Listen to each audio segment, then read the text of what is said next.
Toad the brake was feeling sad. Everywhere he looked, he could see engines and coaches moving steadily backwards.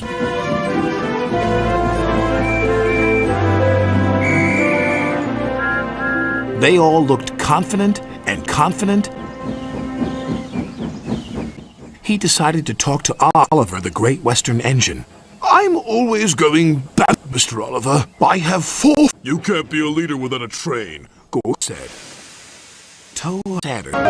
Ready, steady, ready, steady, ready, ready, ready, steady, ready, steady, ready, steady, ready, ready, ready, steady. And they jerked at a coupling, which broke. And they jerked at a coupling, which broke. And they jerked at a...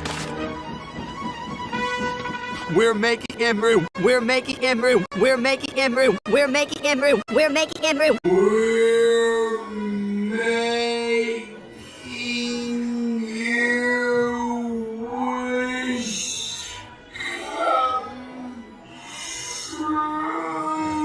Toad!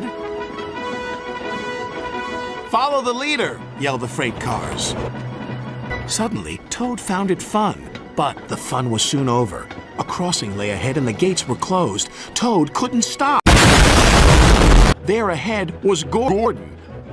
The signalman changed the points just in time.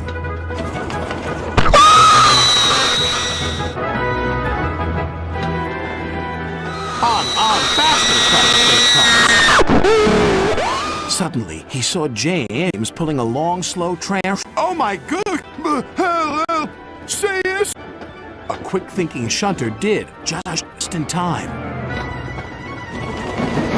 What was that? 24 hours later. So, what do you think of going forwards?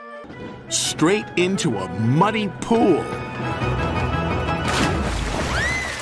But from now on, I'll be happy to look forward to the future.